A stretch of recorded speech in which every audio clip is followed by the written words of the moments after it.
This conference will now be recorded. Oh, we're recording. So this is the November 23rd. John, how are you? Good. November 23rd, 2021, Affordable Attainable Housing Committee meeting. Holly, are you there? Yep, I'm here. Could you, I'm on my iPad, as you might have heard, and I'm talking to, when I was talking to Jerry, I don't see everyone.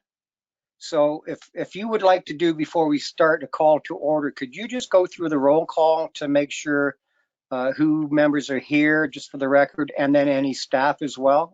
That would be just good for the minutes, I think. Yep. So I see Jerry, Mike, Jennifer, Muriel, Morgan, John, and then Lindsay, Bev, and myself. Okay. Oh, I'm sorry. Yes. So Jan is listening to the meeting. She's not able to view it or contribute to it, but she will do that through me. I have her on my cell phone here. So if she has comments or thoughts or questions, I'll relay them to the committee for her. So. Sounds good. All right, we'll have a call to order. Item 3 on the agenda is confirmation of the agenda. Be resolved that the committee confirm the agenda as presented. We can have a mover and a seconder to put that on the table. I'll move. Jerry moves. We need a seconder. Michael here, I'll second it. Thank you, Michael. Any discussion? Hearing none. Anyone opposed? Hearing none. That's carried. Item number 4 is declaration of pecuniary interest. If there's anything you can say right now, that's great. And if there is anything through the discussion of this meeting, you can certainly make it known then. And a couple of seconds, hearing none. Item 6 is adoption of the minutes. It says, be it resolved that the committee approve the minutes from the October 26, 2021 Affordable and Attainable Housing Committee meeting as presented. Do I have a mover and seconder?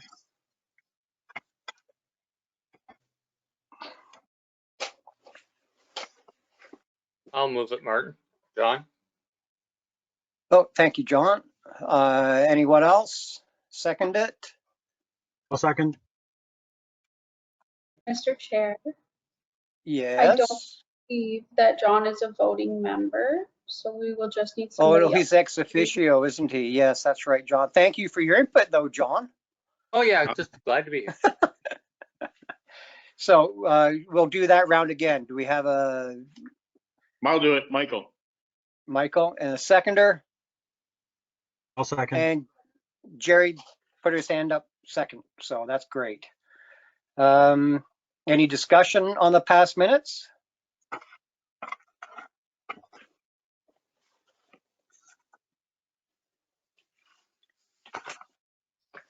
Hearing none, we'll move forward. Anybody opposed to, approving the meetings from the last meeting?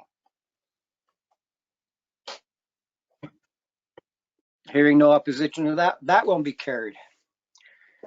So we go into staff updates, and this will be the Saugeen Shores Attainable Housing Task Force final report and recommendations. So just a little bit of a preamble and a background of this.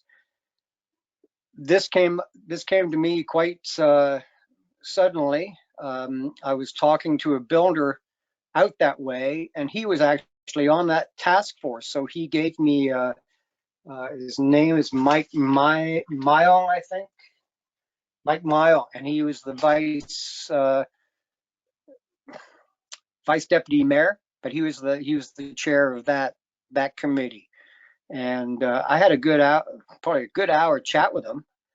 And he's really interested in this because he sees so much what's going on in Saugus Shaw's. And he did say he would like to come to be a delegation too at some other meeting. So that was interesting.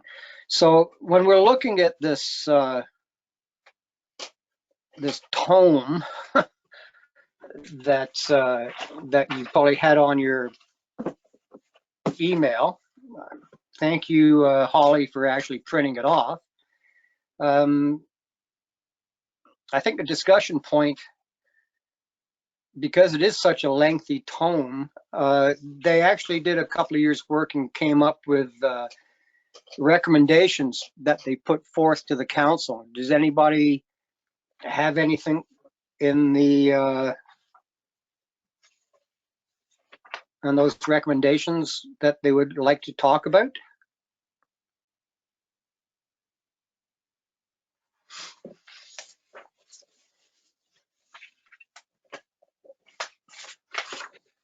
The only thing, Martin, that I would say is Muriel and I actually had a visit with Mike back several months ago. Okay. And this falls into the category of not reinventing the wheel. Yeah. They have, I think from the time we talked to them, which would have been maybe, I don't know, in maybe February or so, since then, they've actually established a position within the municipality that looks at housing. So Yeah. like, rather than us reinventing, I think it would be really good to take a good look at these recommendations and pick the ones that are going to work for our Southgate situation. Yeah, thank you, Jared, for saying that, because that was my point. If there's anything that anybody read and stuck in their minds, we have to realize that this is Southgate's. A lot of these will apply, but a lot wouldn't, because one of the things I think that I got from this is there's a lot of bigger developers out there building bigger apartment buildings and building different things. So as you said, Jerry, we don't want to rebuild the wheel because the wheels are turning. But putting it that way, was there any of the recommendations that we think would apply to Southgate? Put it that way. Let's shorten this list down. So, Muriel, you have your hand up. Well, I think there's probably a lot of points that apply. But the one that I'd like to follow up with Mike on, because they hadn't got to this, I don't think, when we were talking before. In fact, this whole report is out since we had information from him, I think. But it's number 22, investigate the merits of forming an attainable housing development corporation. So Yep. my area of interest, which we'll get to, is sustaining whatever system we put in place of affordable housing or attainable housing. And so I'm wondering where they're at with that or where they're going with it. Okay.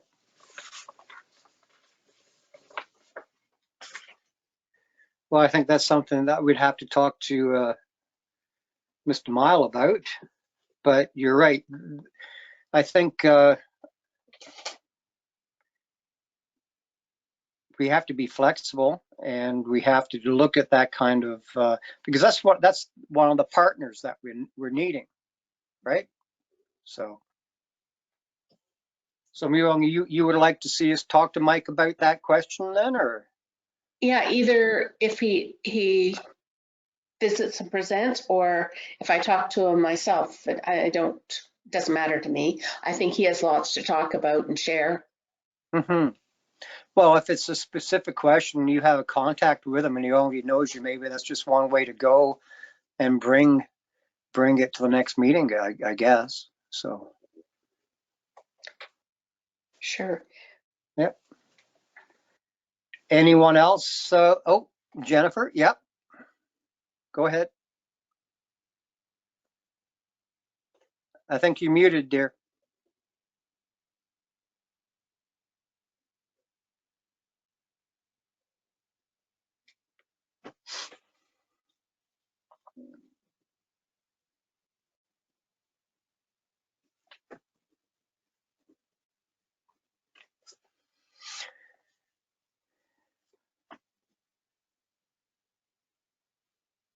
Jennifer must be having, oh, there she Yeah, is. permission. Oh, Okay, sorry.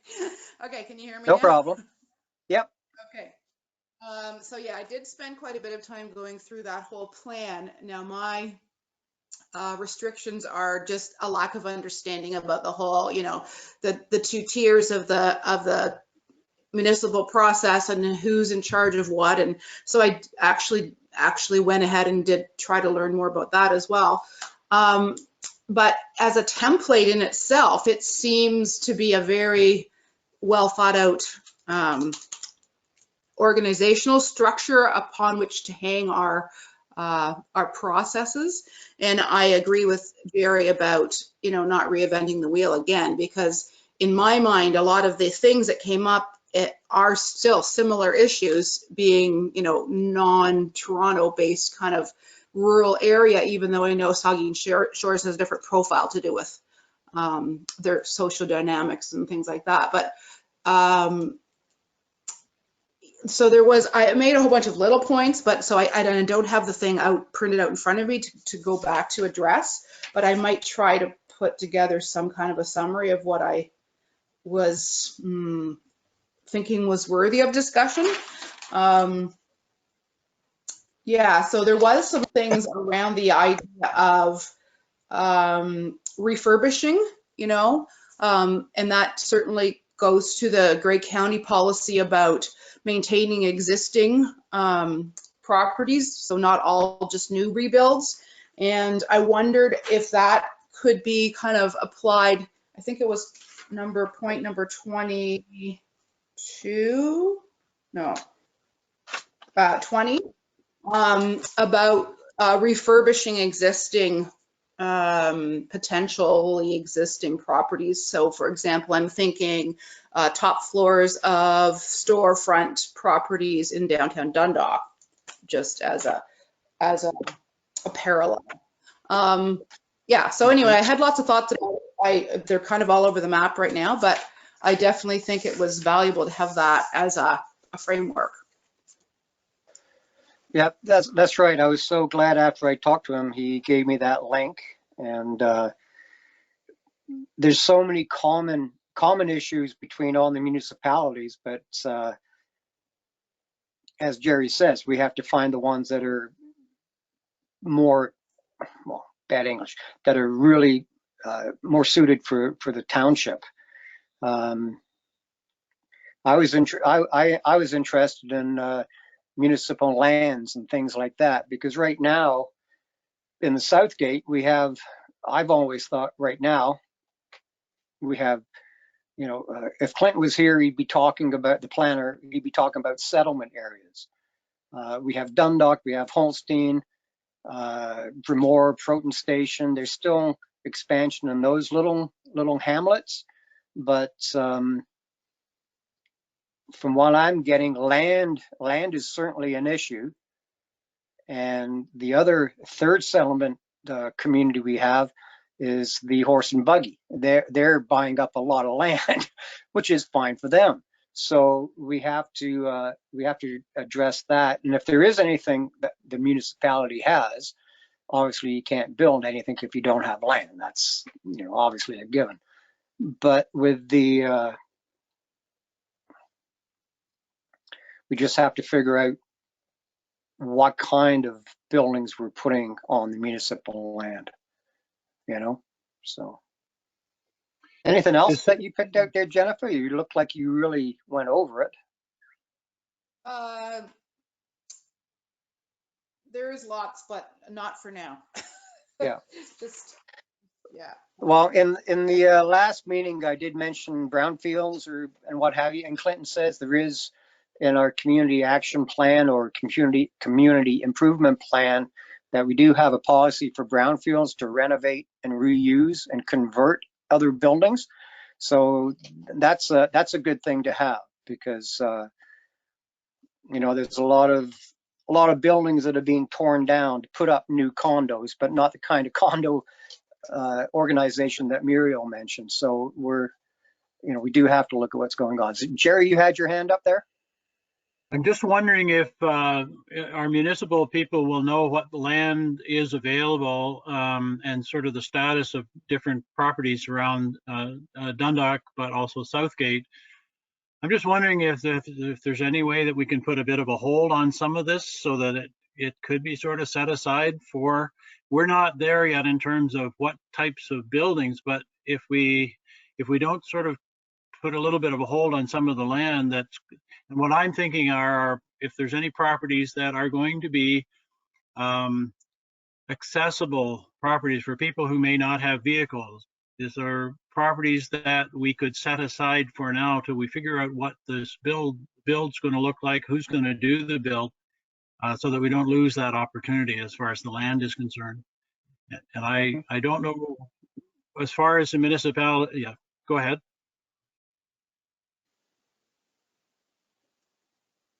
Good evening, all. I just Hi, wanted to, my ears were burning. I just wanted to, we did actually receive some interesting mapping just, I believe, last week from the County of Grey, who have done sort of a little exercise to show a lot of the either vacant owned municipal land and or underutilized vacant lands within other settlement areas, whether it's Dundalk or whatever. And they've done this for the whole county. And we just received it, so I haven't had the time to really go through it all, but there absolutely is some areas where we can look at and say, this municipal site may be better suited to something this committee does, or maybe that some other lands might be suited for that. Now, when it gets to private lands, you have to be a little bit careful because you never know what the individual landowner has planned for that, right? So if you all of a sudden tell them they can't do something and because you're reserving it for something else, they sometimes get a little antsy about that. But I can certainly, once I've had a chance to digest that a little bit, probably at the next meeting, I could bring forward that information to you and maybe provide a bit of an explanation for it. Well, thank you, Clinton. That's good because, like I did say, if you don't have land, you can't build. So, and that, well, I'm not going to go there because you're just going to look at it. So that's great, though. And how long did it take them to do that, Grey County? Well, there's lots of them there, so it took them probably 6 months to go through the entire township. There was 2 or 3 of them that went and surveyed all of the various parcels and tried to come up with this mapping that they provided. So I'll be able to share that next meeting with you. Okay, that's great, Clint. That's just municipal. You mentioned private ownership of land. Yeah, that would get more into partnering with the landowner, just like you would be partnering with a condo organization or whatever, right? Potentially, or maybe the municipality partners with a developer or several developers to do this project, to purchase the land and do the project sort of thing. So it might be a bit bigger scope than that, but that's all stuff that the first step would be identifying a few sites and what it is you actually want to do on those sites, I guess. Yeah. Well, Jerry, I think I'm not going to put words in your mouth, but you would probably like to see more affordable housing and rental units more than. Is that your bailiwick or your sense of what's needed, or? Well, I think we don't limit ourselves. We're looking at housing, and there's all kinds of different needs. And I refer again to Muriel Scott, who talks about all the solutions that will need to be to satisfy all the different needs.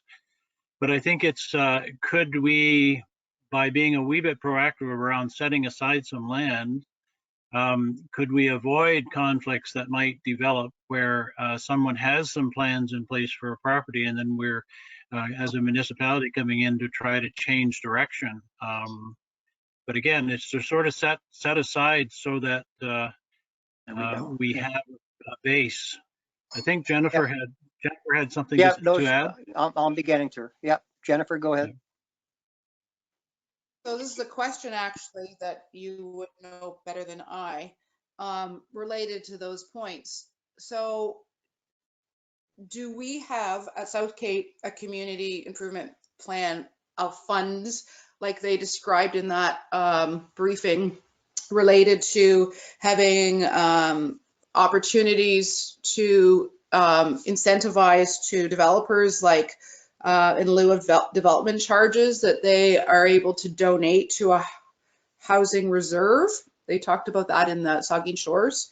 We kind of talked about that last meeting a little bit when we were talking with the developers around ideas around kind of working in partnership, and I wondered if you knew anything more about it than me.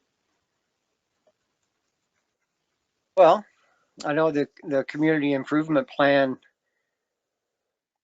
does have grant money for the facades, and I do believe there is incentives for the owners of said buildings, particularly down in Dundalk itself, that there are, and the staff of the township I believe have looked at tax rebates, and I think we even at one point, even John, could you help me with this? Or like we went through a process where we were looking at the tax base for vacant properties or underutilized. Yeah, actually, Dave would probably explain it best, and he's got his hand up there. So. Oh, Dave. Yep. Sorry, didn't see him. Yep. No, not a Thank you. problem. So the community improvement plan is highly based on supporting downtown development and industrial commercial growth through deferring of taxes over it, or creating an environment where you phase in taxes over 10 years. The downtown business is more facade improvement type things or business improvements.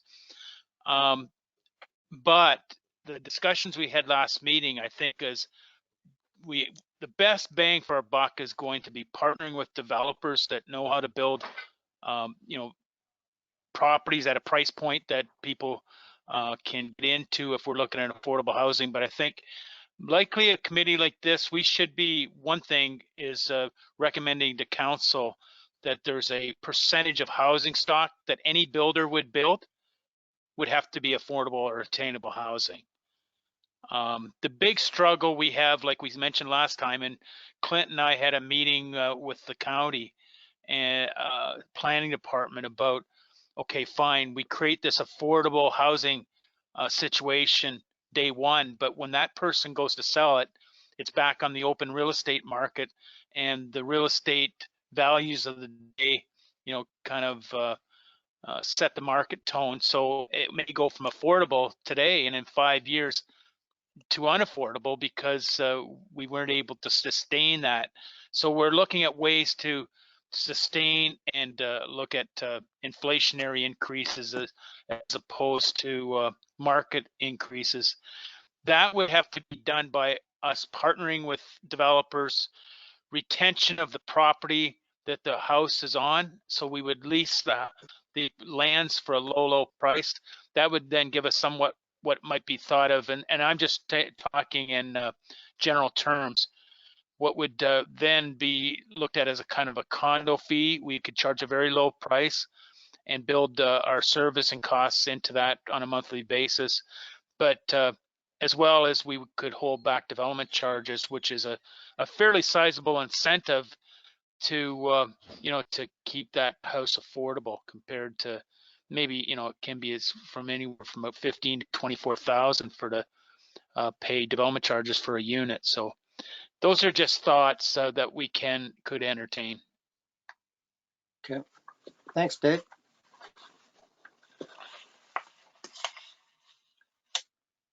Were there any other questions from any other members about anything that was in the Saugeen Shores recommendations? Martin, I'm wondering, how feasible is it? And how close would we be to a point where the municipality would be more actively involved in housing? As in owning houses or housing, as in owning apartments, as in being the developer of properties. Is that just too far out of the mandate of our local municipal government? Does it step on the toes of Grey County Housing? Is there is there any realistic chance that the municipality, Southgate, could be in the housing business at some point in the future? That's a really good question, Jerry. Maybe I'll take a shot at that, Martin.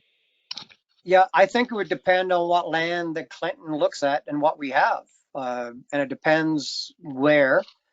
I would believe if there was municipal land in Dundalk, if you, instead of putting a 4-story apartment, do the zoning change and do a 6, but then is there enough water to support that? So, one question asks another question. So yes, Dave, if you have an answer for that, I would appreciate it, because I don't know, quite frankly. Yeah, that's a really good question. And to be honest, the township doesn't have the financial capacity to take on that, because that's a big project. We have to stay within certain financial guidelines of loans and leveraging. So we're really designed to be a roads maintenance, water, wastewater, waste collection type of a organization. And that's the way the province kind of designed things. And that's why they put the county, there's a lot of expertise needed in housing and managing housing stock. And that's why they put it the county. And we've always, the COs of the county have always tried to look at our services and make sure that we're not duplicating services at the upper and lower tier, that if housing is at the upper tier, it should be there and stay there. Doesn't mean we can't work with them. I mean, Anne Marie Shaw is an amazing individual, and she presented at our first meeting there. And I would suggest we dialogue more with her and look to finding projects that we could expand and do this sort of thing. But also the private sector. I mean, look to them to build these kind of requirements. And I really believe a very important thing that we could do here is create a resolution of this committee and send it as a recommendation to council to consider, that developers in Southgate, no matter who you are, if you're coming, you got to produce 20, 25, or 30% of your housing that you build as an affordable, attainable unit. And we've talked to the 2 developers that are here, very active, and they are willing to do that. Yeah. We just need to put the policy in place. And that's why this committee was created, to look at those best practices and work with private sector. But it's not always the most economical way to do something, to have municipal entities operate it and function. The better projects, as a rule, are us facilitating, putting rules in place that will facilitate, and then getting out of the way with those rules in place to allow it to happen. Yeah. And Dave, the Grey County official plan did say that 30% of the housing that goes into a development, assuming a subdivision development or whatever, or a 8-level apartment block, 30% of that, the way I read it, has to be affordable. And that's something that the Ontario plan is also putting, because Grey County just piggybacked off the public housing planning for Ontario, right? So we just have to have something to put in to our bylaws then? Yeah. Is that what you're saying? Yeah, well, I think we better let Clint comment on that so he can take Okay. it to the next level and really inform us. I mean, it really needs to be an artificial plan likely. Go ahead, Clint. Okay. Okay, so the official plan is sort of like a direction of where we want to go. It can't be, it's not a requirement necessarily, shall we say. A municipality cannot require a developer to provide a certain percentage of affordable housing. Okay, that's something called inclusionary zoning, and that's something the province put in place. However, it doesn't fit in the rural areas. So one of the criteria a municipality has to have in order to use inclusionary zoning to say we want you to provide this amount is you have to be close to a transportation hub. And by transportation hub, they mean a subway station or a GO station or something to that effect. So that automatically disqualifies pretty well all of Grey Bruce and a lot of other rural communities. So from that perspective, we just don't qualify. And there was a second criteria, but the second criteria was almost more onerous than the first. I can't remember it offhand. I'd have to go back. But we were just talking with the county about this last week or the week before, and this is something that they've been looking at as well to try and promote affordable housing and all of that stuff. But the province took all of the teeth out of their affordable housing legislation, and they're not requiring them to do that in the rural areas. So where our hands are tied to a certain extent, we could put it in there, but it would be, I guess, outside of our jurisdiction, shall we say, meaning if somebody appealed it, they just wouldn't have to do it. Okay. Michael, you had your hand up before Clinton started, so got the floor. I read through this and you read a lot of the comments and then you see a lot of the, the different areas. And then you think about affordable housing. What is affordable? Like, what is the number that we can say is affordable for, someone like Morgan that wants to, move out of the house and move in? What's affordable for Morgan? 30, 40% of her wage for a house. So what is that number? Where does she have to start and where can she go from there? I mean, I look at, a new development in Dundalk here. As far as I'm concerned, it's not affordable for seniors that want to retire there, that, it's too high for them. So, where do we get that number that we can set? This is the goal, and how do we keep that at that number, with inflation, you know what I mean? 2-3% a year, that house goes up by that amount. But how can we set that, this person can buy in at the lower level?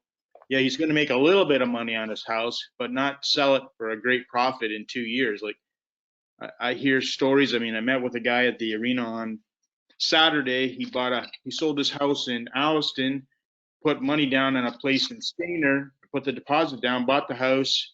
Then the developer said, not enough, it sold, give him his money back, and now is reselling the same one for $300,000 more. Now he's living in a rental place in Dundalk, because now he's out all of his money and there's nothing he can do about it. Like, these are the horror stories that all these people are doing now. They're living, waiting for another place. Well, when is it going to stop? And, where is it? Like, houses in Dundalk are up another 100,000 in the last couple of months. They're almost getting to $1 million now. Like, at what point are we going to say what's affordable? And then trying to make a developer to build you a house for 250,000 or 300,000. I don't know. It's going to be pretty tough. They're in it for the money. I know we can say, hey, you know what? We won't charge you development charges. We'll give you a break on this, this, and that. But what is that charge going to be? That's only 30, 40,000 per house. That's not very much when these guys are wanting 800,000 and 900,000. If we give them a break of, 40 or 50,000, they're still up there. So that's what I read from this. We're still got to be something to tie this all together. Good point. John, go ahead. I think from the municipal housing point of view, we're best off, like Dave said, keeping close touch with Anna Marie Shaw, but encouraging builds from the county this way with either the donation of land or something that way, just to help offset and entice the county to be more active down here. And they are already active, but to get into us owning our own, I think that's way down the road, if that's something that we could even afford down the road. But help out the county in getting more here is, I think, one way to start, at least. Yeah. Muriel, you had your hand up?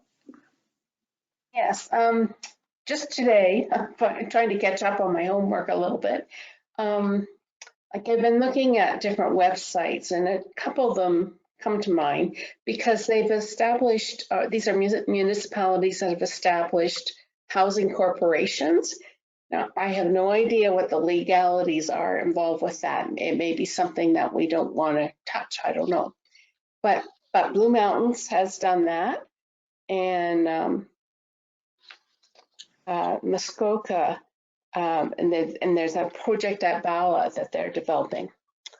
So what I was looking for was, how do they keep these programs or these projects affordable, as part of my interest group or my interest topic. But I didn't get a lot of information on that exactly, so I need to follow up with those people, I think, if well, to learn a little bit more. But my first question is, how do they develop corporations, and how does that work with the municipality? The Blue Mountains one, Anne Marie seems to be involved with. Like, there was a statement by her on their website.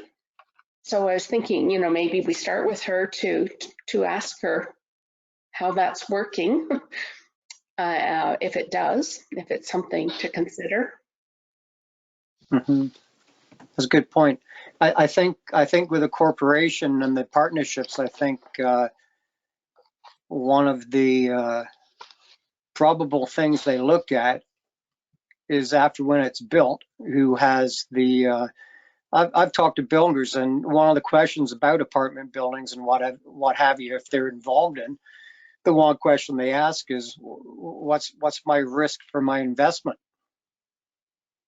And one chap did say that if a third of these apartments are geared for lower income and they can't pay, like, do I walk away from it, or do I just put my expertise in helping build it, and then the condo corporation, like you said, or a municipality or whatever other partner takes charge and just looks after it? I think that is a valid point for a municipality to get involved. Like, what's the risk? What's the assessment there? I can certainly understand both ends of the equation, for sure. Okay, any other comments? I think the Attainable housing report from Sorgi and Shorts, and I think if you have a chance, it's okay to look at all the things, but to actually, I only read halfway, I'll be quite honest, I only read halfway through all the survey respondents, but there's a definite idea and what's going on there. So if there's no other comments on that, we'll just move ahead to number 8 on the agenda, if that's okay with everyone. Hearing that, then it would be number 8 is new unfinished business. The 8.1 is committee information sharing update. I'm assuming, does this have something to do with the website, the housing? So, and Holly is there. Thank you, Holly. Just making sure that everyone can see my screen. Yep, we certainly can. Perfect. So yeah, Jerry had just asked if I could kind of provide a quick update on the information sharing. So if you email correspondence to the email housing@southgate.ca, I will put it on the next agenda, the next affordable attainable housing agenda. And then once the meeting has passed and members have had a chance to discuss, I'll put it onto the website. So I'll send everybody a link in the email, but just to look it up as well, if you go to our website and you just search affordable attainable housing, it'll be the one that says committee correspondence. And then it's sorted by meeting date. So all the resources will be there as well. So this one's from the last meeting, and we didn't have any correspondence items, but I can put the Saugeen Shores report on there as well. So if I come across something that I think is particularly interesting and I might think that everybody might find some good in it, is that something that I could post on that people can look at before our next meeting? Or is that not the way this is designed? Yeah, we had discussed that. The only issue is that we don't want discussions to happen where a quorum of the committee can be met in discussions. So that's why we had kind of said that it would make sense to go on the agenda. It can be discussed at the meeting, like the agenda is published the week before.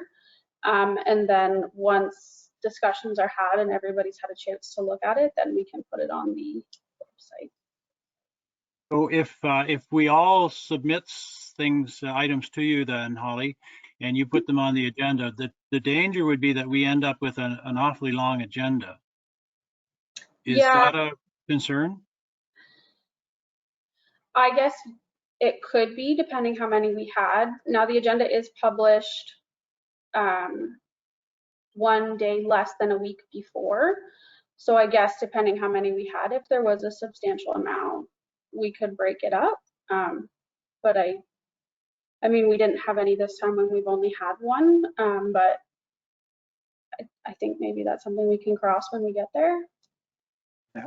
Okay. Michael, you got your hand up? Yeah, I know in our council, we have, sometimes we don't have to discuss every one of them. They're in there, we can read them. And if you have any questions about a certain one, then a member could pull it and we can talk about it. Like the information would still be shared amongst all of us.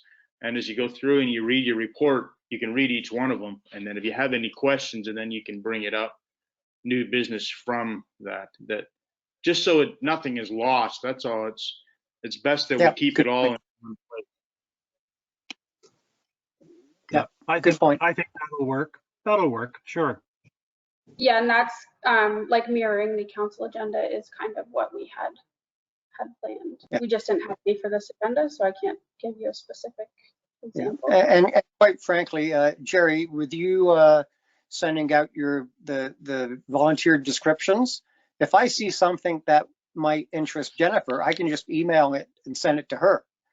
And then if she warrants it, she can send it to what Michael just said, or put it on the agenda, read it, if there's any discussion, right? So I think we can all keep in contact with each other in so many different ways. And if I find something out about a condo corp that Muriel is really interested in, I can just send it to her through a private email. That way we don't have to worry about having a meeting or a quorum, and we can keep everyone informed at the agenda time. When we, as Michael said, that was a very good point. We do that all the time, consent items. So good point. Yep. Okay. So maybe Martin? Yes, Dave? In discussion with Holly, could we create an actual consent agenda, part of the agenda? If, let's say, Jerry has something that he wants to put on the agenda and he doesn't think it's good information but doesn't warrant a lot of discussion or any discussion, that it be put on a consent item. But he may find another item, or Muriel finds an item that she wants discussed, we put it actually in the agenda. Yeah, for discussion topics. Someone may see that consent item and get a great idea, and that's where you open up for like that discussion, like Michael said, for broader evaluation. Yeah. So, Well, I think so that makes sense, especially. Oh, sorry, Jerry. So when we forward items to Holly, then we just designate, we just say it's a consent item, as simple as that, or that we want it on the agenda. I would call it a consent item if you don't think that needs to be discussed. If you think there's an item that should be discussed, let's put it on the agenda as a part of like a staff discussion or something, and everyone can discuss it. At the end of the meeting, when you go through the consent items, maybe you send an item in that you think's consent, but Jennifer thinks, wow, that's a great idea. Let's discuss it broader and get a good wide discussion on it. Yeah. I was more thinking about the mechanics of it. If we send something in, do we just say consent item or agenda item? So, is it as simple as that? If I could, Councillor Shipston, Chair Shipston? Yes. Just so it's a little bit more clear. So we do have a correspondence section on the agenda, and anything that Holly receives from members will go on that section of the agenda. We will have it set up the same as we do our council consent agendas, where, like Councillor Shearson said, we don't have to speak to every item. It can just be, receive them all for information. If someone does have an idea and we want to move something further, we would, what we call is pull that item and direct staff or whoever to do something further on that item. But everything that's received will go under correspondence, anything that Holly gets, and then those items of correspondence will get on the website after the meeting. So I don't think, Jerry, I don't think you need to label your email anything. It'll just be anything Holly receives will end up on the agenda under correspondence, and then the committee can deal with it. Okay. Right. Yeah. Does that make more sense? Yep. Yep. Okay. Works for me. Is that okay with all the committee members? Because it will work. Yep. I'm getting some nods there. Okay. That's awesome. Okay. Well, I think we can move on. Holly, you said you'd be sending that link out, housing at Southgate and all that stuff? Yep, I can send that out. Yep, that's awesome. Okay, going into 8.2, member areas of interest, specialization summary. Anybody, Muriel, you were talking about condos, you were looking into that. You're moving ahead slowly but surely. Not necessarily condos, but any kind of housing, and trying to look for material on how, if there's a special program put in place to provide affordable, attainable housing, whether it's rental or purchase, then how do they maintain that? How do, like, as Michael was talking about, how do you keep it to be affordable or attainable housing long term? Anyways, I did come across one program that again, this is just today, and I haven't put any notes together or anything yet, but I will before the next meeting. But one of them was it was a forgivable loan for putting towards housing purchase. But the housing had to be below a certain number of dollars, and there were other conditions. But then at the end of 20 years, no, sorry, I'm going to get my programs mixed up.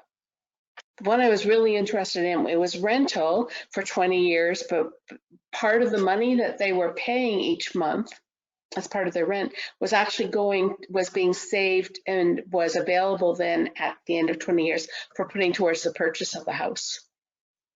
which I thought was an interesting concept. So anyways, that's the kind of stuff I'm looking at, different ideas on how to keep something affordable or to not lose the housing.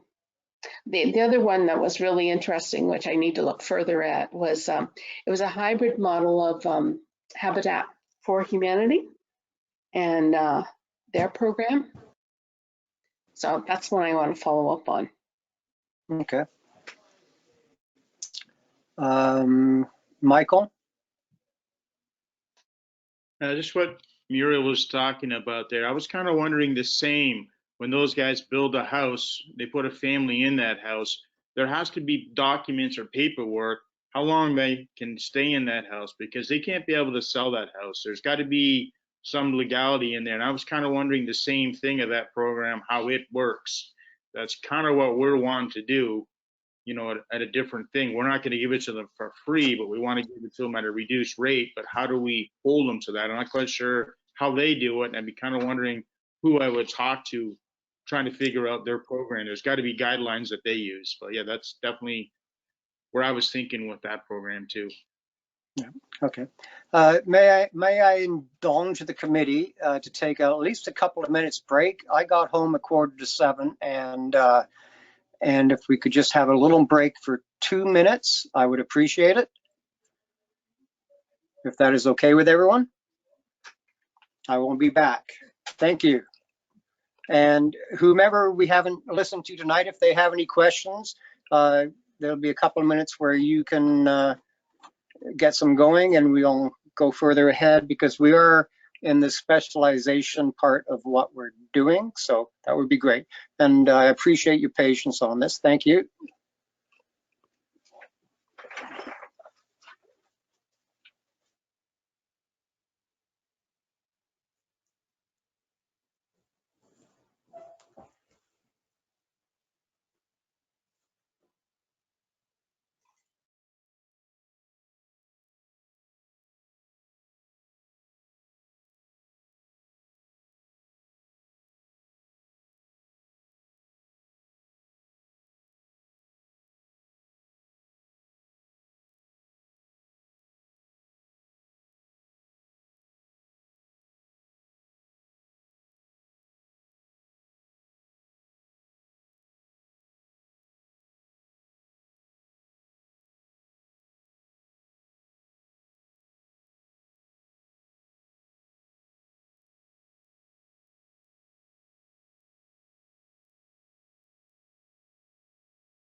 I think you're muted. I did good all day except for right now. So anyway, so Michael, reiterate your last comment, if you could, and then we'll move into other areas.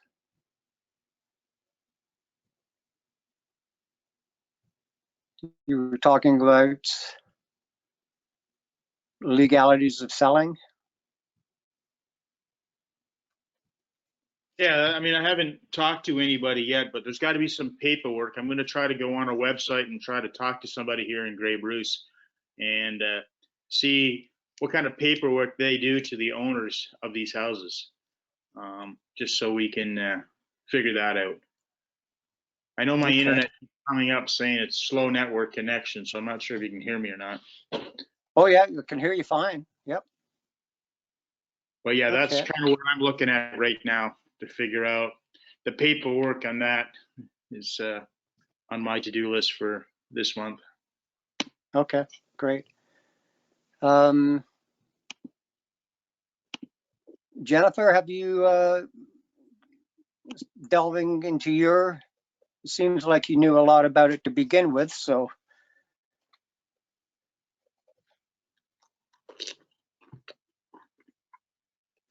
I think you're muted too, love.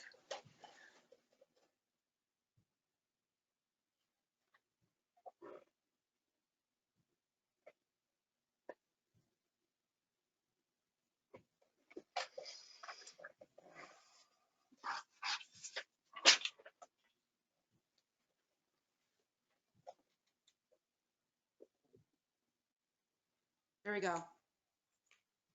Here we go. Here we go. You can hear me now. Yep. Sorry, I'm on the phone and it disappears. I don't have the button there. Yeah, so no, I'm the kind of person that's a global learner. So if I don't feel like I have a broad base, I can't start to be useful. So my role description, I wasn't even really clear on what it was until I saw the memo in the agenda, and it kind of made me switch base a little bit. But I really spent a lot of time going through the Grey County housing information that's on the Grey County website, and I found it very useful. I would recommend to anyone that hasn't done that. Maybe everybody else has, I'm behind, but to have a boo on that. And Mike, there is, with the home ownership incentive plan, there is very specific criteria around the whole resale, and Muriel was talking to that a little bit. It's on the Grey County website. If you request a loan through the programs that are offered, that are trickling down. Some of them are Ontario programs, and then they're trickled down through into the municipal level at the Grey County level. So yeah, so I just, because if I'm supposed to be educating, I need to understand what I'm talking about. I just needed to get my head around myself, again, the two tiers of the municipality, and I mean, really housing is mandate of the upper tier for the most part, except for the zoning and incentivizing kind of programs that can be done at the Southgate level. And also I was interested in what information we had as far as, you know, surveys and community partnership discussions and things like that at the Grey County level, because they had mentioned that in the Saugeen Shores, and then there was the survey results, even like in the appendix. And they have done some of that then, and they have summarized.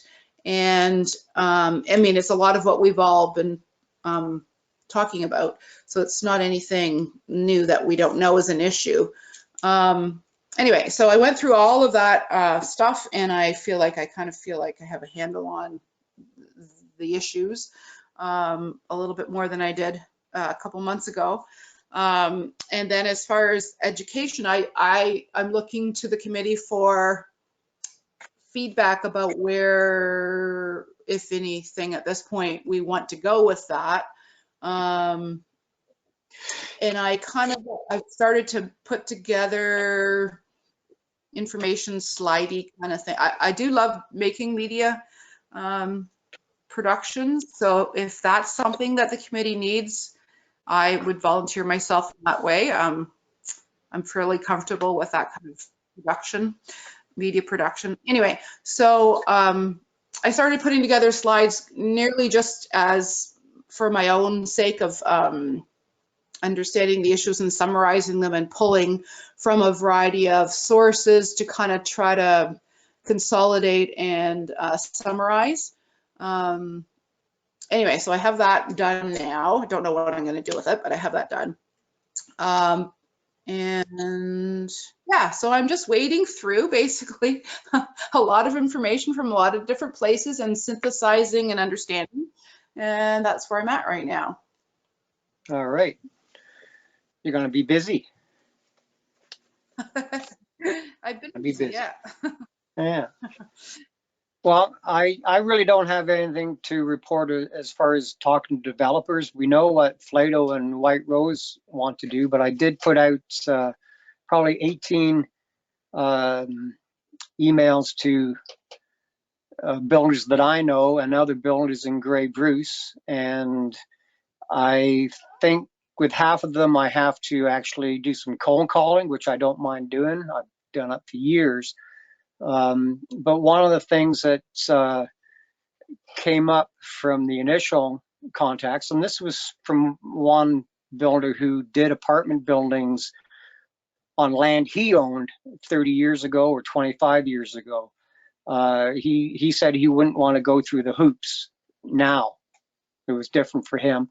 It was his land. So, you know, the land, profit margin, and, you know, waiving DCs for a while. These are all things to make it cheaper. So I don't have a report yet. As I said, I only have 3 really confirmed people who have talked to me. There's one builder that he wants to talk to me for a 3-hour discussion. So I'm going to have to make that on a Sunday. But a lot of them are willing to talk about it because they see the need. And I think a lot of them are just content to build their $800,000 homes because that's where their market is. So, but if we can get that going, I'm sure within a month after cold calling these people, these contractors, that we can get something going. But again, just takes time. And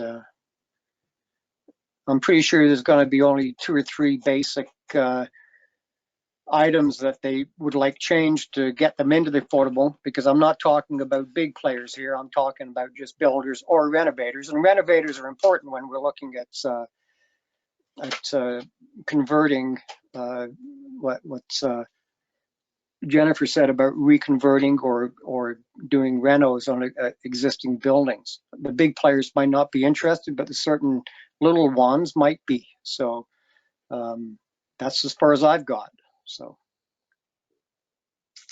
all right. So if there's no one else to comment on 8.2, we have 8.3, social health and determinants research. If you want to talk about that, Morgan. Sure. Can you hear me? Yes, we can, love. Thank you. Okay. Yeah, sorry, I'm having a bit of internet issues, so I don't want to turn my camera on because I think it's gonna glitch out here. No worries. Yeah. So I just started looking at some of the social and health factors in relation to housing. This is just very overview, very broad. What are some things that, you know, prevent people from finding housing and such? And a lot of the overlying themes was mental health issues and some things that landlords, I guess I was looking at it more in a rental perspective, as that's what a lot of when you start looking at issues of housing, I think that's where a lot of sources take you to right away, is more rental information. Yeah, and just different ways that landlords discriminate against different people. So that was kind of the first part of that. Do you want me to go through it in detail, or is this okay, just overview? Whatever you feel like talking about. It's only 8 o'clock. Whatever's on your heart, Morgan. If there's something that you can expound on, we're more than willing to hear it.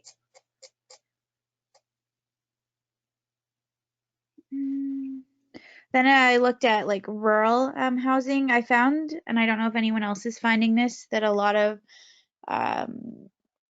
housing issues or sources and supports around it are really directed at people in urban centers where you can use public transit to access like social supports, for example, for mental health.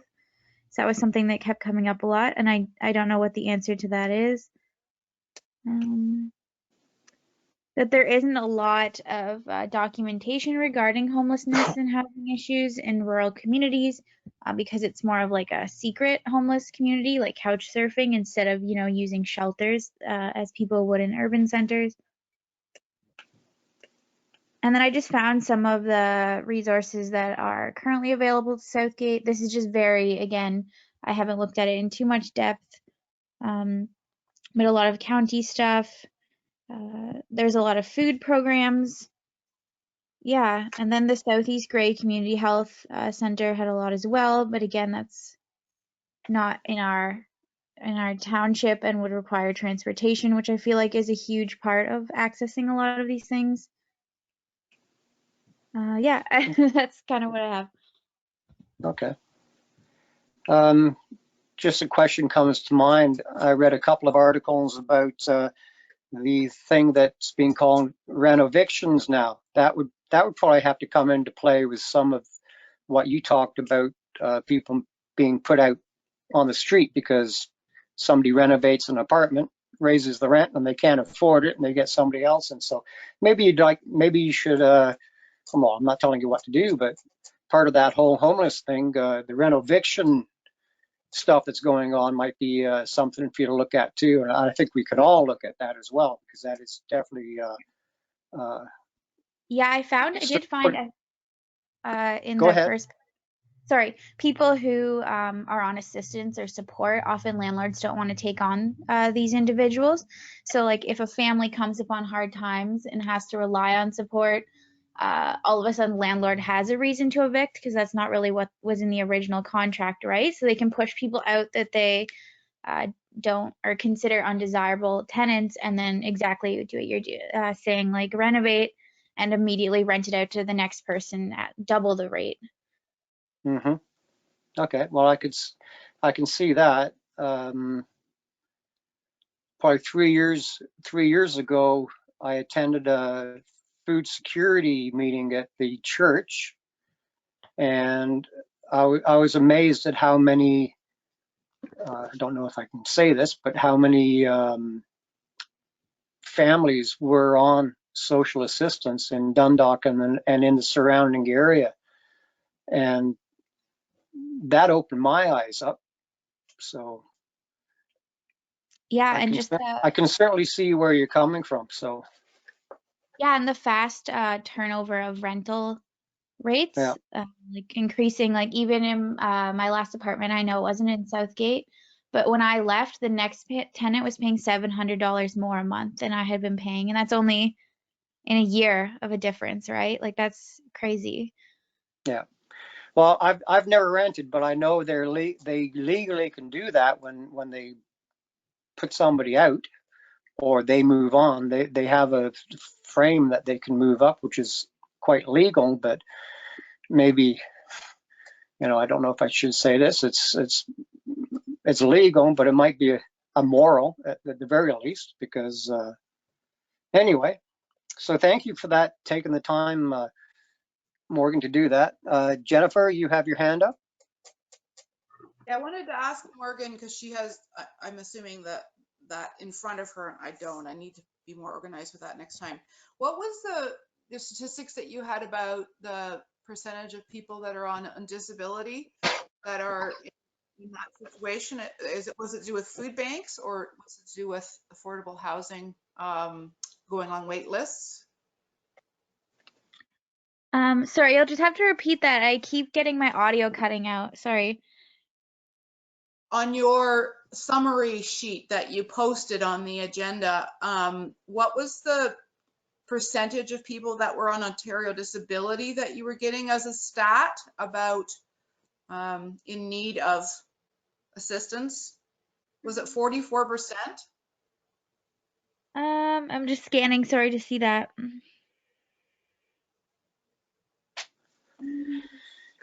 Well, like the Graybury's Poverty Task Force, if that's the percentage or the section, sorry, I know you don't have it in front of you, but like food insecure houses are 20% of Gray County homes. Is that kind of what you're referring to?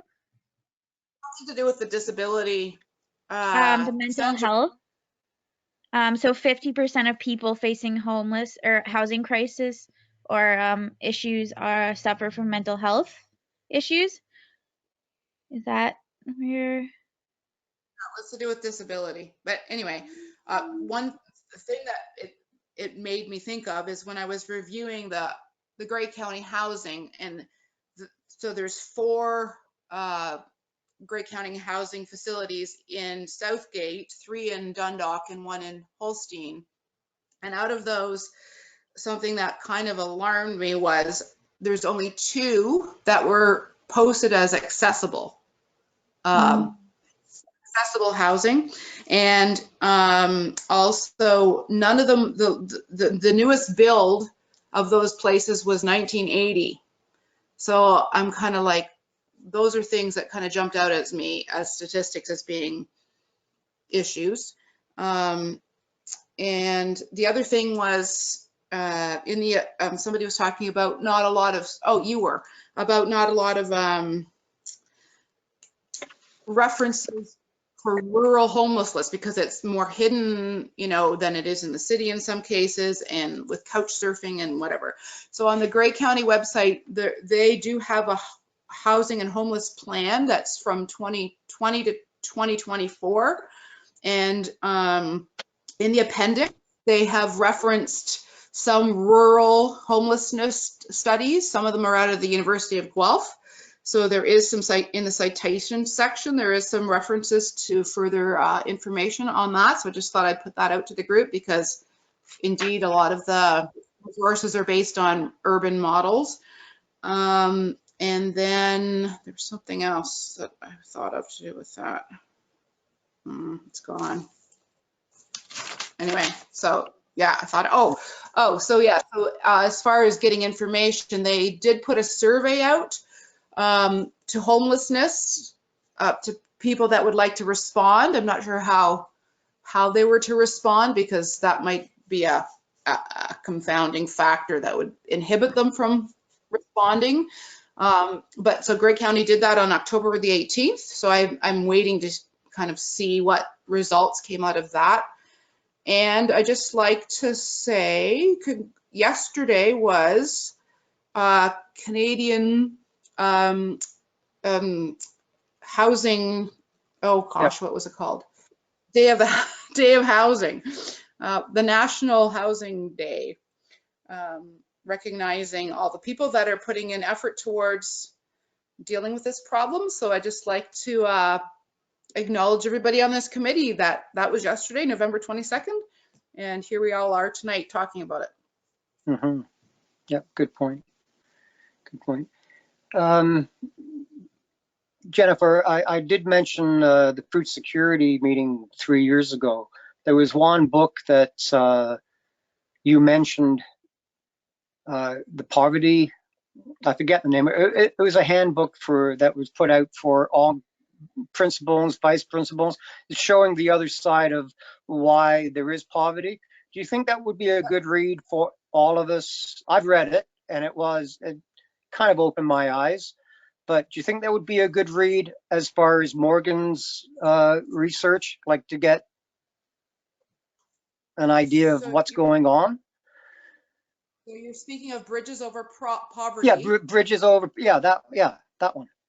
Yeah, so that began as a book, but it evolved quickly to a workshop style presentation. I took that course years ago, but it was very a watershed kind of moment as far as my understanding. And the gist of it is that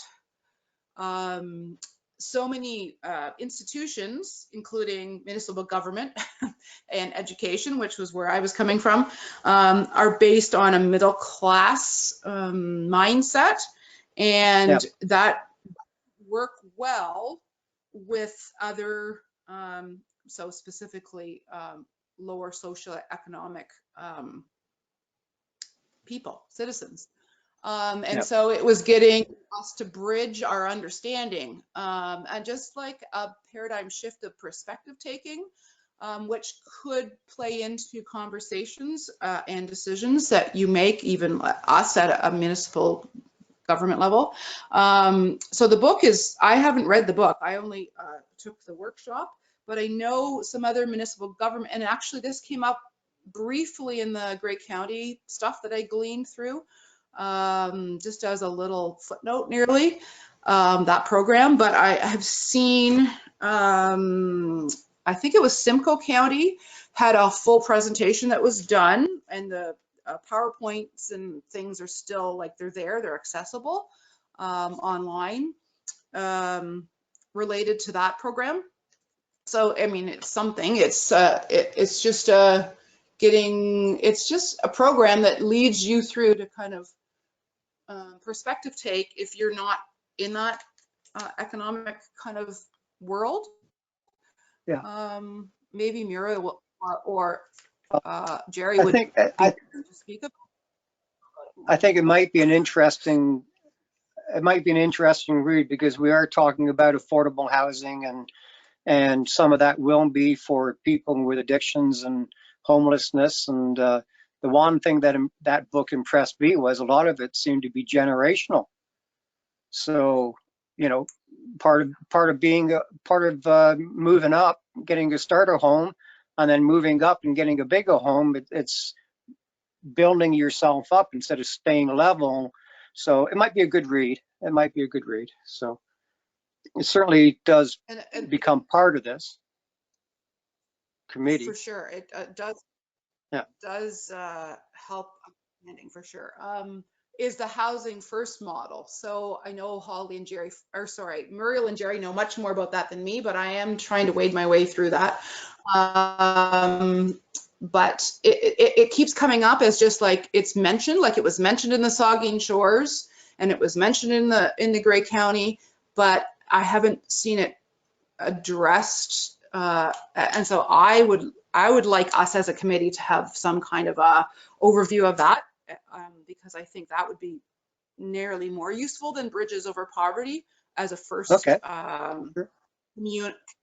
communal understanding from a committee level. But Muriel or Jerry know much more about that than I, so maybe they could speak to that. Yeah. Or maybe. I think that I think what this last few minutes of discussion is sort of an indicator of how much information there is to go through, how many things are going on, and I guess this is a caution from me to the committee members that this is a big issue. It's huge. But to keep in mind that there are some good things happening, and there are some good examples out in front of us. We just need to kind of grab them and see what we can take from them. Yeah, for sure. Yeah. All righty.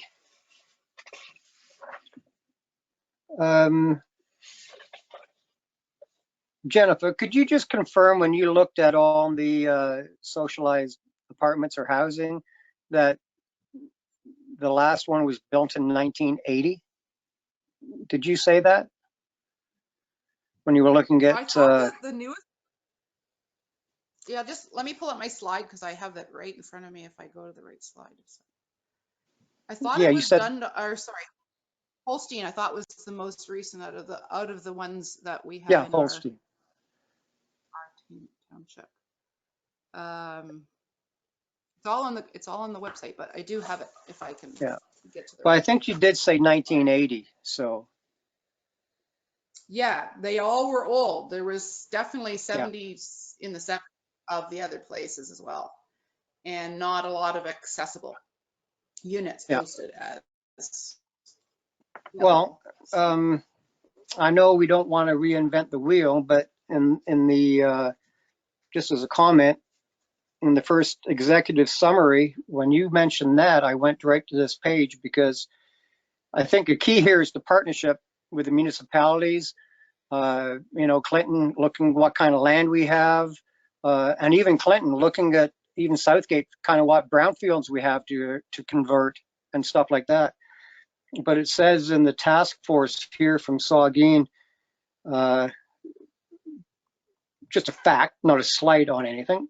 Governments of all stripes have not kept up construction of affordable housing or easily accessible program funding to continue exploring ways to provide more affordable and tasty housing.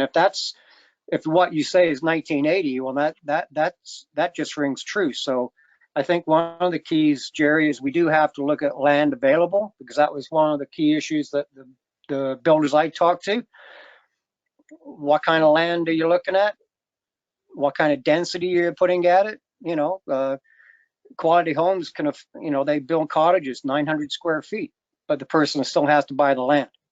So there's issues. So anyway, anybody else with any other comments? Clinton, do you have a list of brownfield properties in Southgate, or?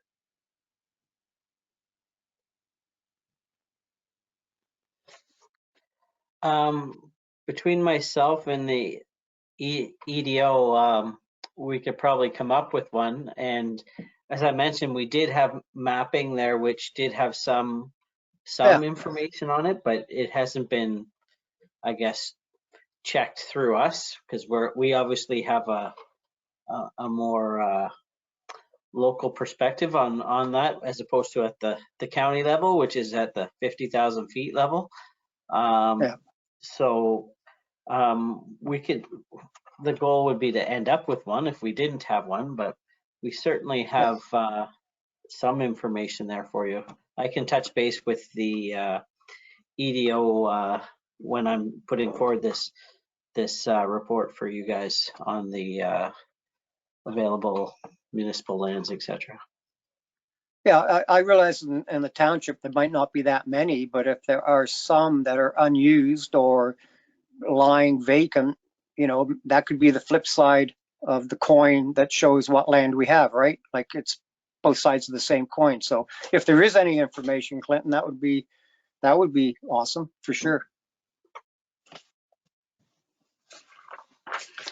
Yeah. Okay.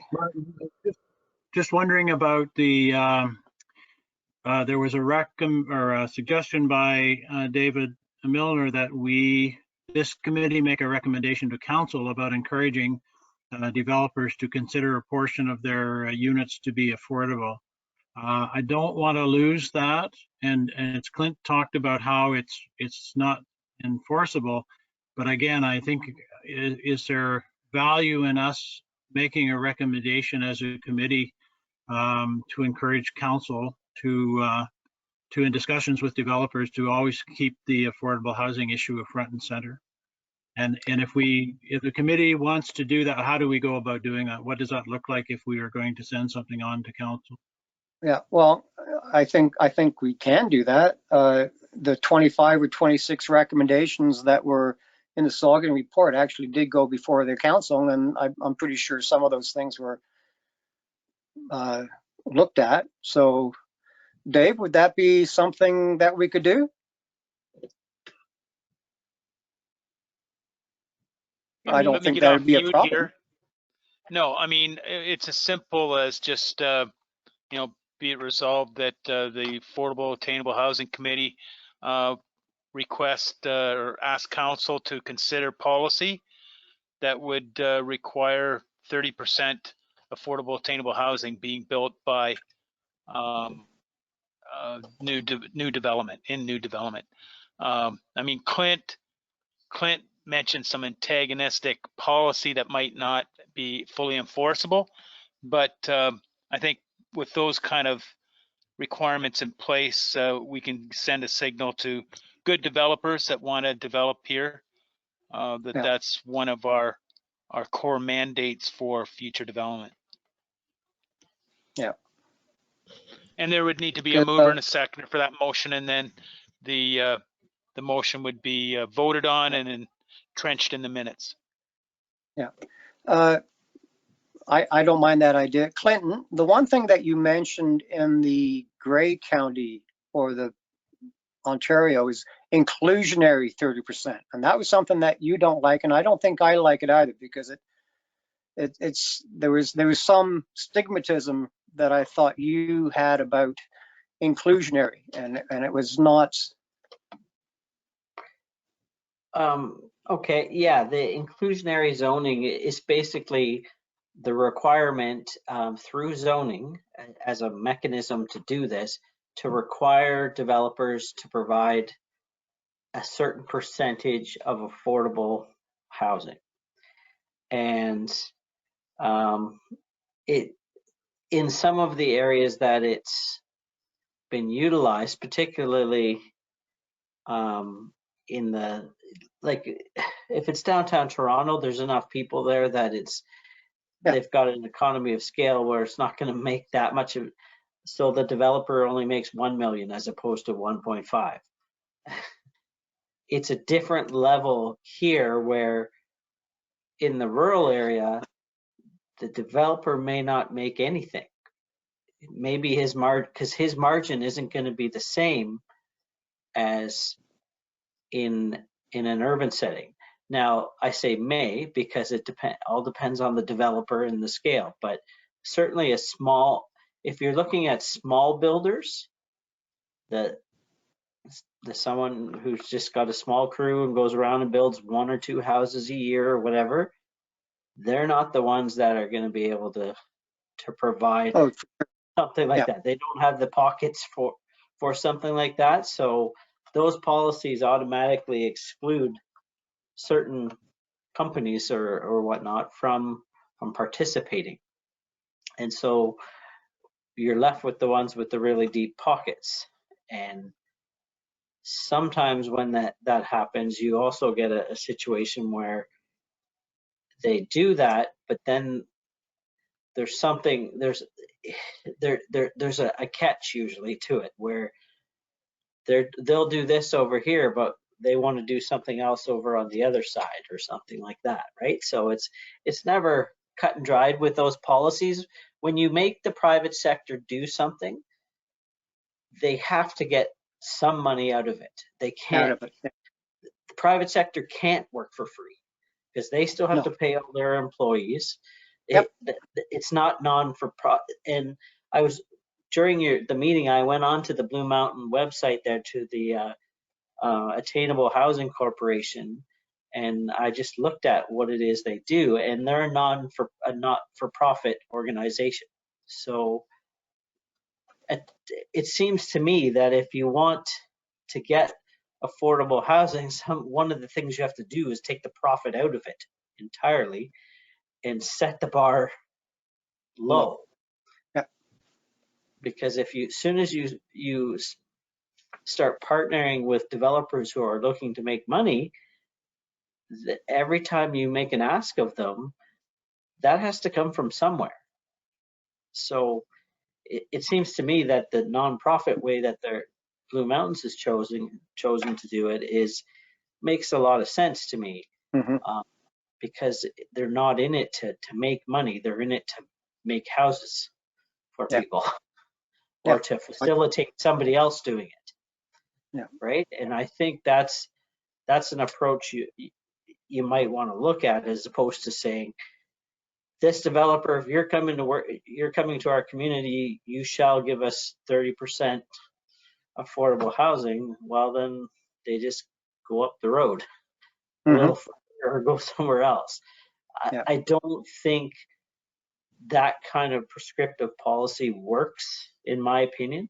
I think you have to come at it from the perspective of, you like I said, you take the money out of it and make it about affordable housing and not about profit. Yep. Okay. Great. Thank you. So Jerry, or Dave, did you want to repeat that, or is Lindsay on the line? She's so good at doing resolutions. That's not my bailiwick. Did you want to, Jerry, put forth the resolution? I would like to put forward the resolution to sort of see how the committee members are feeling about it. I'm not tied to the 30% to an actual number. as much as I am just that there is an acknowledgement by this committee and by the council, Suffolk Council, that this is a serious issue and it's being taken seriously. So I guess I kind of see it as this is our third meeting as a committee. We've not made a report to council yet. This could be our first report. And it simply could be just that we have been exploring possibilities and that we would like to encourage developers to consider affordable units in their developments. Something, somewhat vague, but also carrying the message that like that's just one of the solutions out of the number it's going to take to solve this for us. Okay. And Clinton did say it's totally different from being in rural than a big city. So if we can put that out there and they know, and we're partnering with them instead of telling them, right, Clinton, that we can maybe come up with that. So Lindsay, are you there? Yeah, so Or Holly and I or have Holly? a Yep. motion we have here. It does ask that the policy be considered by council. Now Jerry just said it was more maybe of a bit more vague to them, but what we have is, be it resolved that the Affordable Attainable Housing Committee recommend that council consider policy that would require 30% of new development approved contain affordable and or attainable housing. But we can change that 30% to just say we would require a certain percentage. I would be okay with that. I'm okay with that as well. Yeah. Dave, as policy, is that an easy policy to make up? Just you deal with Flato and Shakir all the time, and we are talking about bigger developers here. Is this something that is actually attainable? Clinton, you got your hand up. I actually. You always let planners go first. Well, you didn't have your hand up, Dave, so he was quite adamant to say something. I actually don't think it's going to be an easy policy at all. Otherwise, if it was, we would have done it a long time ago. Already, yeah. I think it's going to be a challenge because a policy applies to everyone, and until you change it. So it's not just about the Flato. It's about all development that comes in, right? If it's a housing developer, it applies to them all. But you also have to look at where you draw the line. Does it apply to small builders, the one-off builder who maybe only does spec homes, or he's got a small chunk of land and he wants to do 10 lots? Where does it end? Because I can tell you, if he's put most of his money in the 10 lots, he probably doesn't really have the affordability or the pockets to go for 30% of that now being utilized for affordable or attainable housing. That's the way the numbers roll, unfortunately, because of how crazy the housing market's gone. So it will be a challenge. And I guess the question is, where is this policy going to live? Is it going to be in the official plan? And if so, there are limits to what we can put in the official plan. I mentioned some before, but we also have to be consistent with other policy documents from the province and then from the county and then down into our plans. So I guess I need to know where this policy is going to live. Is it going to be, if council considers it, that's one thing, and we can maybe make the ask or suggestion to developers.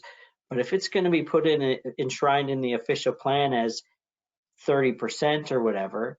I would prefer it be more encouraging statements as opposed to Okay. Yep. thou shalt numbers. Yeah. From my perspective, but maybe Dave has more to say on that. Well, Well, when Clinton, you just go ahead, Dave. Sorry. Well, when it comes to planning, Clint knows I like to push water uphill. And I think this is one of them. I think we need to put it in our official plan. And now Clint makes a good point. The next time, because I know there's one coming, the next time you see a development with 30 houses, there will be no way they will have any interest whatsoever in making any of it affordable. They'll be tightening up those lots so narrow, and because there's just not enough margin. By the time they put the infrastructure in the ground and build the streets, they need 50 to 100 homes to make a development viable. And that's, I think, where we could maybe put framework around, if it's a development of 50 houses or more, we encourage, I think Clint would like that word, in the official plan, affordable and attainable housing at the level of 30%. And we have ways of pushing that and within our subdivision agreements and the flexibility we can have. If you give this, we can give that, and so on. But I think we got to start somewhere, because if we don't put policies like that in place to at least give guidance and framework, nobody will ever do it. So I think this is a start, and maybe it's a bit of throwing darts at a board, but I think if we put policies like this in place, eventually they will get enshrined, because we won't have a choice if we keep going down this road. We're gonna have some dire circumstances of people living on the streets, even in our small towns, and that's not acceptable. Yeah. Just going a different tack, Clinton and Dave. Instead of a policy, because then it would have to apply to all the other policies, that idea of if a developer comes to the township, buys up some land and wants to do 30, 50, 100, 150, does a memorandum of understanding apply to a subdivision plan, like saying you can come here, but please realize that we would like you to, and then have that? Is how legal is a memorandum? I can't even say the word memorandum of understanding between the township and the developer. That's It's not it's binding. nothing. It's not. No, It's not binding. it's just a bunch of lovely words that have will get nothing done. I just had a thought, Clint, for this discussion. Could we put in our policies that projects that have the goals of the township of Southgate in mind in our affordable housing committee at the level, if they develop at the level of 30% versus other projects that may not achieve those goals, that we would give preference to allocating capacities? Are you spinning in your chair? We absolutely Okay. could do that. That's a lot of power, and the two counselors on the call know that. What's that? I said we would need. we have that power? Sorry, what was that, Martin? I interrupted Clinton. He said something and I spoke up. So I said, do we have that kind of power though? Yes, we do. But I was just suggesting we actually need to have the capacity. So I hope we get that settled first. Yeah.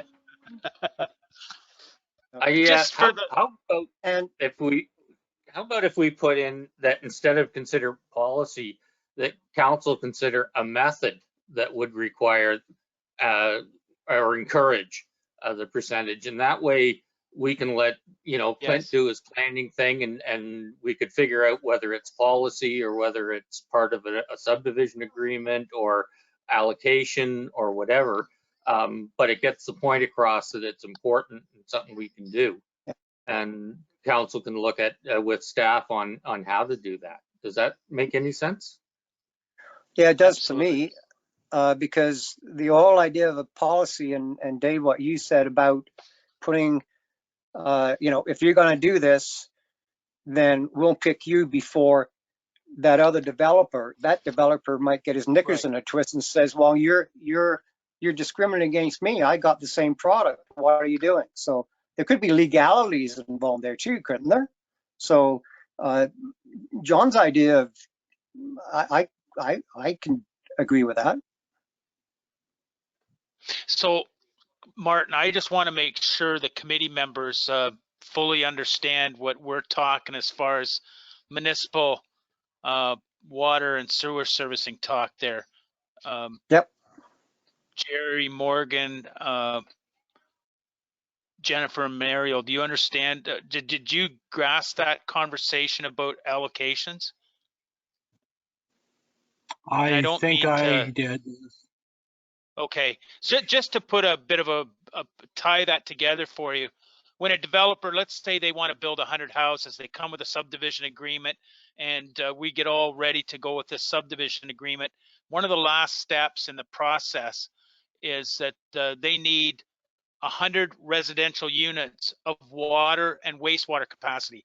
At the start of each year, we assess our flows into the wastewater plant, and we assess our capacity to produce in our water facilities. So we may have 1,000 units of water, and we may have 200 units of wastewater, which we don't even have that right now, Clint. We'll confirm that. But anyway, if a developer comes along and wants to produce 100 homes, we would have to allocate them 100 units of water and wastewater capacity to support those 100 homes. And once we do that, we lower our numbers in our report, and then that gives the developer the go-ahead that they can build the houses, and Bev can issue the permits, and away we go. But until that capacity is allocated, they cannot build. So it's a bit of a tough stick that we could say, that we would just we have this policy of attainable housing, affordable housing at 30% build levels, and that would be something we'd give a priority of assigning capacity if that was attained. Anyway, something to think. And I'm sure there's other things that when we brainstorm a bit, maybe at our next development meeting, we could think about some other things and bring back some discussions in that with the committee. Yeah. And Dave, the water also applies to allotments to industrial. So the whole community is involved with that water issue of allotting water, right? Yeah. Okay. Yeah. Okay.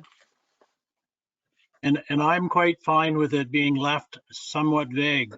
The message is that this is important. Yeah. If it gives them flexibility down the road in determining what that actual percentage is, that's fine. But I think it's good just that message continues to be out there all the time, that Southgate is interested in housing for everyone. Yeah. Well, I think I mentioned at the last meeting, AMO sent out a little newsletter like they do once every 2 days, that the provincial government actually has or is going to make up their own attainable affordable housing task force as well. So I think the builders know that it's on the radar. So if we can have something, even though a little vague, it will certainly show the bigger developers something. Like Clinton said, the smaller builders who spec houses, there could be other incentives if they buy 10 acres instead of putting 3 houses on it, put some smaller ones. There has to be incentives there too. So, Lindsay, is this the final copy that you have here? Be it resolved that the Affordable Attainable Housing Committee recommend that council consider a method, which is a good word, a method that would encourage a certain percentage of new development approved contain affordable and or attainable housing. That's your final? Yeah, we would just need a seconder. Jerry moved it. Yep. Do we have a seconder? I'll second it. Okay, Michael, thank you. Any opposition to that resolution? I'm not hearing anything, so I will say that's carried. Going into number 9, correspondence. Hopefully there'll be some correspondence at the next meeting that we can pull. So we'll move on to the next meeting, which I believe would be. Counselor Yes. Shifton. Yes. Counselor Shearson and Dave have their hands up. Oh, sorry. That's okay. Who first? Dave? Michael? Go ahead, Dave. I can go. Michael? I was, Sorry, we were guys. talking. Hello, can you hear me? Yep. I was just kind of thinking with the Georgian College, they have that nursing program now. I'm just kind of wondering if we could hook up a builder here in Southgate and get like the carpenters up there, that we could bring a school term here and let them do the construction of a certain phase, work with the White Rose or Flatto or one of those guys and bring a crew here and actually do their course, so that we're using the labor of the college to build these houses to offset the cost for a few houses, to be overlooked by the school. I don't know if there's any programs out. We could set that up with the college up there, that instead of doing it in class, that they're actually doing it on site at an actual construction site for all aspects of it. I'm not sure what legalities would be involved in it, but I'm just kind of wondering if we can utilize the trades. I mean, we know that the trades is an industry that we all need, electricians, plumbing, and I'm not sure what the colleges, which ones offer all of it, but I'm just kind of wondering if we could set a program up with one of those schools to bring them in and, put a block away and say, this is a Georgian College project. They're doing everything in these houses, and being that, we could offset the costs. I don't know if it's something that, would be something that we could bring forward, but I just had a bit of an idea like that. Yeah. Well, actually, Michael, that's a good idea. They do go out and build things for the community, like little gazebos, or they used to. Maybe that's one question when I actually personally talk to these smaller builders and spec builders, if they would be willing to do that as well. Basically free labor you're talking, right? But the kids get a credit. So maybe that's some way, maybe that's another question for the smaller buildings that I'm going to be hopefully getting some answers back. Or would that be along what you're thinking too, Michael? I'm not necessarily the small builders. I know that the large contractors are having just the same problems as everybody else at finding, workers. And I mean, here we got some kids going through the trades. And I mean, what better way to get your foot in the door and actually going out and working on a project? I mean, it could lead to employment. It's a win-win for both people. I mean, the school wins also. Like, I mean, now they've got enrollment. And if you can get some kids in, and I mean, those schools have all the trades. So, I mean, it's an opening for people that, I know that, even Flatto said that he tries to get as many local contractors to work on his houses. So, I mean, if you can get some local kids that want to get certified in the trades, what better way of bringing them in? As you said, it's free labor, but the same token, they're getting their education and getting signed off. I don't know. It's just that it's almost like a pre-apprentice program you're talking about then. Yeah. Yeah. Okay. Well, I'll still ask that question. These are small to medium builders, and if they've got 4 houses on the go at one time, which I know some of them do, they probably wouldn't mind lowering their costs by having a couple of kids or youth that want to be part of the trades, because we certainly need them now. Anyway, so thanks. Dave, you had something?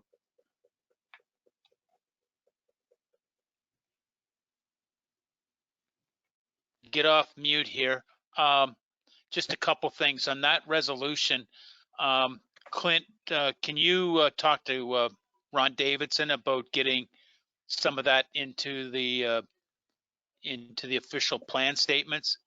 And I just want to confirm, maybe we could take the minutes of this meeting. Would it be possible to get them on the council agenda for December 1st. And maybe the clerk could put a short report in bringing this resolution forward. Sure. Okay. I can get a hold of Ron. That's not a problem. Yeah, okay. Yeah, because I think Okay. it's important to activate this pretty quickly. Okay. Well, Dave, Clint, Lindsay, you know that admin part of all this, so thank you so much for that. If we can do that, I think that's something that Jerry wanted to get done, and I think all of us as a committee would probably raise our hands and say, yeah, let's do it. We had a second and a mover and a seconder for that. So going to number 10, it's coming on 9 o'clock. That's the next meeting. I believe that would be the 21st of December. Lindsay, Holly? No, we decided to not have one in December from what I understood at the Okay. last meeting. So the next one would be January. I'm not sure the date offhand, but I just wanted to ask the committee quickly, or what are the committee's thoughts on frequency? I'm going to be taking the council and committee calendar, hopefully to the next council meeting for approval. So I just need to know how to schedule them. Do we want to meet monthly or every other month? Or what's the committee's feelings on that? We established the day Well, and the time, but I just wondered frequency. if I may start, my input would be we're all busy. We all have our little volunteer portfolios to look at. Like I said, I'm not even started mine. I've already worked on it, and Jennifer's learning and doing stuff, and Muriel's still looking. So I think maybe up for discussion. And since we do have the housing at Southgate and the ability to talk to each other between meetings, I don't see a problem with a meeting every 2 months. Because But- we're all going to be doing work, we might as well come and bring something to the table. Muriel, you have your hand up? I would vote for monthly to keep us on track. Okay, well, that's fine. I have to So I keep the think we're pressure gonna, on myself. I think, does this call for a recorded vote here, Lindsay? Because we've already had one and one. Like, what do you So- think? Yeah, I'll just ask everybody if everyone can, let me do a pen here. Councillor Shearson, what were you thinking? I'm with Muriel. I think we need to meet monthly just to keep going here until we can. I mean, I think if we had stuff on the ground and we were building or something, or then we could maybe back off a little bit, but we're not to that point yet. We still need to move forward and still gain as much information. So I think monthly to keep this thing rolling. Yeah. Okay. Good point, Michael. Good point. Jennifer? I agree with them. I think monthly, it doesn't always have to be a huge meeting, but just the fact that it's there. I mean, not December is fine, but other than that, monthly. Yeah. Okay, Jerry? Okay. Monthly. Okay, and can you ask Jan if she's still on the line with you? Yeah, Jan says monthly as well. Okay, I think monthly wins, Councillor Shipston. Oh, no, that's fine. You just make a point of discussion. That's it. I'm fine with monthly too, so. Okay, and Holly, what's the date of the January meeting? The 21st, oh no, I'm looking at December still. It'd be the 18th or the 25th? The 25th, every 4. Be the 20. So every 4th Tuesday at 7. Yep. Okay. Okay, sounds great. And Dave, Lindsay, Clinton, thanks for tidying up that resolution.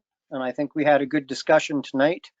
And we're actually putting some things down.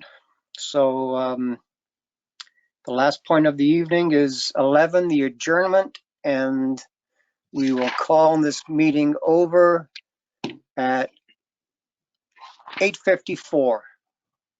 Good meeting, everyone. Have a great Christmas. We just need a Muriel, mover for that. Pardon? We just need a mover for that. Oh, okay. Do we have a mover? I'll move it. Thank you, Michael. Do we have a seconder? I'll second it. Great, Muriel. Okay, like I said, meeting is adjourned at the time I just previously mentioned. So everyone have a great Christmas, and hopefully we'll get stuff worked out for the next meeting in the new year. So God bless you all. Thank you very much. Thank you. Yep.